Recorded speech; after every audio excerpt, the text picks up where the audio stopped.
Hello class 9th students. चलिए हम लोग आगे चैप्टर करते हैं बिहाइव में और 5th चैप्टर स्टार्ट करते हैं। चैप्टर का नाम है the snake and the mirror. ये बहुत ही हंसी मजाक वाली कहानी है और आप खुद ही सोचिए कि अगर आपके सामने एक स्नेक आ जाए तो आपका रिएक्शन कैसा होगा। यही बात राइटर जो हैं इस चैप्टर में बताते हैं बड़े ह्यूमरस, बड़े ही मजाकिया तरीके से। चलिए देखते हैं क्या क्या बातें हैं। Has a snake ever coiled itself round any part of your body? A full-blooded cobra. All of us fell silent. एक प्रश्न पूछा गया कि क्या कभी जो है आपके शरीर के किसी भी हिस्से में एक कुंडली मारकर स्नेक बैठ जाए, और ख़ास तौर पे एकदम एकदम बड़ा सा कोबरा, है ना, जो सबसे जहरीला होता है। ये प्रश्न सुनते ही सब बिल्कुल शांत हो गए। The question came from A homeopath. ये सवाल एक होम्योपैथिक डॉक्टर थे, वो पूछ रहे थे। The topic came up when we were discussing snakes. ये चर्चा तब शुरू हुई जब लोग सांप के बारे में बातें कर रहे थे, सांपों के बारे में बात हो रही थी। We listen attentively as the doctor continue with his tale. और सब बड़े ध्यान से कहानी को सुन रहे थे, और जब डॉक्टर साहब ने अपनी कहानी को आगे बढ़ाया। It was a hot summer night about 10 o'clock। ये गर्मी के मौसम की रात थी और करीब रात के 10 बजे होंगे। I had my meal at the restaurant and return to my room. मैंने रेस्टोरेंट में खाना खाया और रात का, और अपने कमरे में वापस लौट आया। I heard a noise from above as I open the door. इनको कुछ शोर सुनाई दिया छत की तरफ से जैसे ही इन्होंने दरवाज़ा खोला। The sound was familiar one. यह आवाज़ बिल्कुल ही जानी पहचानी थी। One could say that rats and I share the room. एक कोई कह सकता है ये बात कि चूहे और मैं एक ही कमरे में रहते थे। I took out my box of matches. इन्होंने माचिस का एक बॉक्स निकाला। Lighted the kerosene lamp on the table. और केरोसिन ऑयल वाला जो लैम्प होता है उसको उन्होंने जला लिया। The house was not electrified. घर ऐसा था जिसमें बिजली नहीं थी। It was a small rented room. ये एक छोटे से किराए के कमरे में रहते थे। I had just set up medical practice. और अभी इन्होंने होम्योपैथी की पढ़ाई करने के बाद मेडिकल प्रैक्टिस स्टार्ट ही की थी। And my earning were meagre. और जो कमाई होती थी बहुत थोड़ी सी होती थी। I had about 60 rupee in my suitcase. और इनके पास 60 रुपये थे जो कि सूटकेस में रखे हुए थे, along with some shirt and dhoti. और उसके साथ साथ इनके कुछ कपड़े भी थे, जैसे शर्ट थी, धोती थी, है ना। I also possessed one solitary black coat. और इनके पास एक चीज़, जो एकमात्र ड्रेस जो थी या चीज़ थी, वो थी काले रंग का coat, which I was then wearing. उस कोट को इन्होंने तब पहना हुआ था। I took off my black coat. इन्होंने अपने काले कोट को उतारा। वाइट शर्ट को उतारा। Not so white vest. और बनियान भी उतारा, जो कि अब उतना साफ तो सफ़ेद तो नहीं था, पीला पड़ गया होगा। हंग देम अप। और उन सबको उन्होंने टांग दिया। आई open the two Windows in the room. 2 खिड़कियाँ थीं, दोनों को उन्होंने खोल दिया। It was an outer room with one wall facing the open yard. और इनका कमरा जो था बाहर की तरफ था, जिसकी एक दीवार जो थी वो खुले आंगन की तरफ थी। I had tiled roof with long supporting Gables that rested on the beam over the wall. और इनका जो टाइल्ड रूफ था, जो पहले बोलते थे ना खपरेल का घर जो होता है, उस तरह का खपरेल का कमरा था।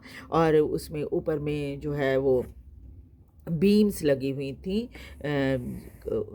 छत को सपोर्ट करने के लिए। There was a ceiling there was no ceiling. और कोई सीलिंग नहीं थी।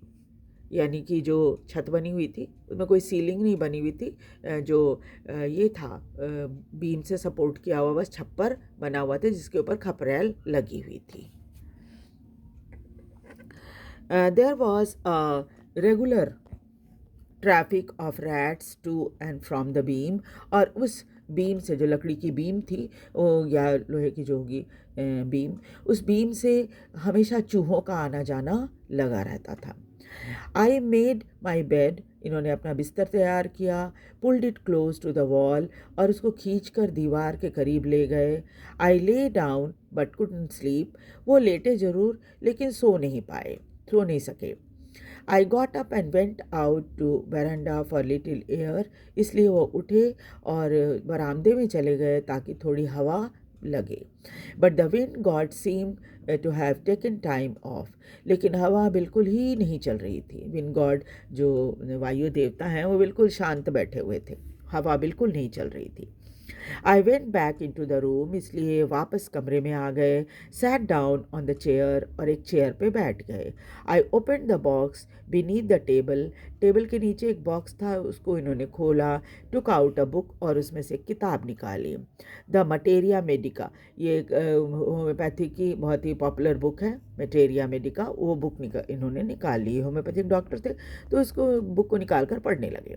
I open it at the table on which stood the lamp, और इन्होंने टेबल पे बुक खोली जहाँ पर वो लैम्प रखी हुई थी जिसको इन्होंने अभी आते ही कमरे में जलाया था।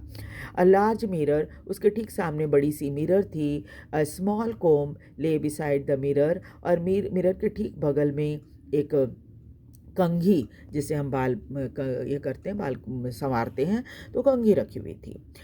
One feels tempted to look into the mirror when it is near one. अक्सर लोगों को क्या होता है, सामने में जब ये होता है, मिरर होता है, तो लोग अक्सर उसमें झांक कर देखते हैं, मतलब आकर्षण होता है, जरा देखें मेरी शक्ल कैसी है। आई टुक अ लुक, सो इन्होंने भी उसके मिरर में देखा।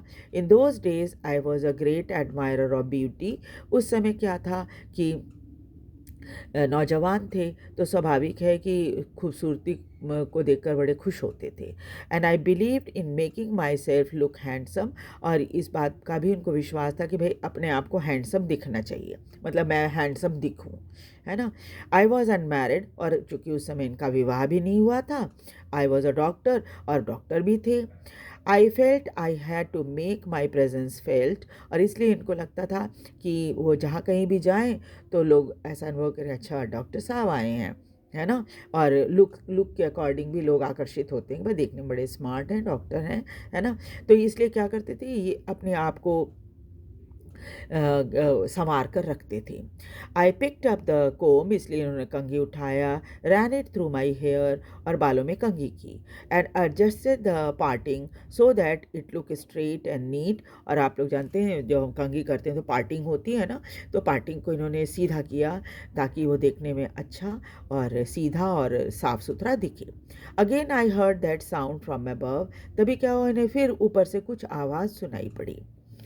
आई took a close look at my face in the mirror, फिर उन्होंने करीब से मिरर में अपने चेहरे को देखा।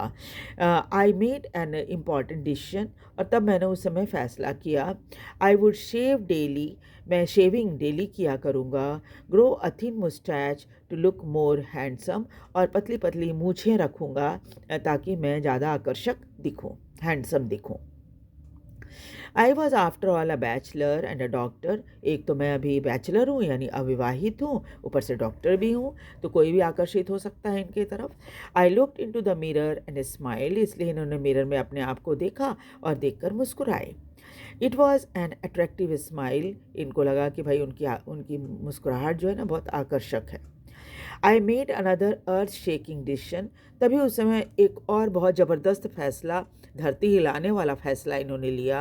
आई would always keep that attractive smile on my face to look more handsome. इन्होंने क्या फ़ैसला लिया कि हमेशा ही ये आकर्षक मुस्कुराहट जो उनके चेहरे पर होती है, इसको हमेशा कायम रखूँगा ताकि मैं हैंडसम दिखूँ। I was after all a bachelor and a doctor too on the top of it, एक तो मैं अविवाहित हूँ, बैचलर हूँ, और दूसरा डॉक्टर हूँ, है ना, इसके ऊपर मैं एक डॉक्टर हूँ, है ना। तो सब मेरे इनके लिए अच्छा अच्छा था। Again came the noise from above. अभी ये सब सोच ही रहे थे ये, तभी फिर ऊपर से आवाज़ आई, शोर हुआ थोड़ा सा चूहों का और ये सब का। आई got up, paste up down the room. ये उठकर खड़े हो गए और कमरे में इधर उधर टहलने लगे। देन अनदर लवली थॉट के स्टक मी। तभी क्या हुआ, इनके दिमाग में एक और बड़ा ही खूबसूरत विचार आया। आई वुड मैरी, मैं शादी करूँगा। I would get married to a woman doctor, और वो महिला डॉक्टर से विवाह करूँगा। Who had plenty of money, जिसके पास बहुत पैसा होगा। And a good medical practice, और उसकी मेडिकल प्रैक्टिस भी अच्छी होगी, यानी वो अच्छा कमाएगी। She had to be fat, उसे मोटा होना चाहिए। फॉर अ वैलिड रीजन, एक कारण इनको वैलिड क्या नज़र आ रहा था। If I made some silly mistake, अगर मैं कोई बेवकूफ़ी करूं, and needed to run away, और मौका देखकर वहाँ से भाग खड़े होने की नौबत आए। She should not be able to run after me and catch me, तो मोटी रहेगी ना, तो मेरे पीछे भाग कर मुझे पकड़ नहीं पाएगी। ठीक है, ये इनका विचार था। With such a thought in my mind, I resumed my seat in the chair in front of table. और ये सब विचार इनके दिमाग में चल रहा था। ये फिर से उस चेयर पर जाकर बैठ गए जो टेबल के सामने रखी थी। There were no more sound from above. तभी क्या हुआ कि आवाज़ बिल्कुल बंद हो गई आना, ऊपर से छत जो इनके छत से आवाज़ आ रही थी, वो सब आवाज़ आनी बंद हो गई। सडनली देयर केम डल थर्ड, as if a rubber tube had fallen to the ground. तो तभी क्या हुआ, एक धप की आवाज़ ऐसी हुई जैसे कोई रबर ट्यूब ऊपर से नीचे गिरा हो। Surely nothing to worry about, इनको लगा कि कोई ऐसी चिंता की बात तो है नहीं। Even so I thought I would turn round and take a look. मैं ये सोच रहा था, तभी पीछे मुड़कर देखा। No sooner had I turn than a fat snake wriggled over the back of the chair and landed on my shoulder. और अभी ये पीछे मुड़कर देखे ही थे कि उसके तुरंत बाद एक मोटा सा सांप जो है वो रेंगता हुआ इनके चेयर के ऊपर चढ़ गया और सीधे इनके कंधे पर आकर बैठ गया। The snakes landing on me and my turning were simultaneously. स्नेक का इनके ऊपर, इनके कंधे के ऊपर पहुंचना और इनका मुड़ना, ये दोनों काम साथ साथ हुआ था। आई डिडंट जम्प, मैं कूदा नहीं। आई डिडंट ट्रेम्बल, मैं काँपा भी नहीं। आई डिडंट क्राई आउट, मैं चिल्लाया भी नहीं। There was no time to do any such thing, उस समय तो कोई ये सब काम करने का समय ही नहीं था। The snake slithered along my shoulder, snake जो है रेंगता हुआ इनके कंधे पर पहुंच गया। Coiled around my left arm above the elbow, और मेरे जो ये होता है कोहनी के ठीक ऊपर वाले पोर्शन में कुंडली मारकर बैठ गया। The hood was spread out, और आप जानते हैं ना कोबरा जो है हुड अपना फैला लेता है, देखिए जैसे इसमें फैला के बैठा हुआ है ना, इस तरह से। तो उसने अपना हुड फैला लिया था। And its head was hardly 3 to 4 inches from my face, और मेरी फेस से उसका जो सिर था वो सिर्फ 3-4 इंच दूर था। ठीक है, so in the next class will continue with the chapter. मुझे जहाँ तक मैं समझ रही हूँ आपको ये कहानी ज़रूर समझ में आ रही होगी और आपको मज़ा भी आ रहा होगा इस कहानी को सुनकर। तो हम आगे की क्लास में कहानी को कंटिन्यू करेंगे, और आप इसे लाइक और सब्सक्राइब ज़रूर कीजिए और शेयर भी कीजिए ताकि दूसरे बच्चे भी इसका फ़ायदा उठा सकें। Thank you very much.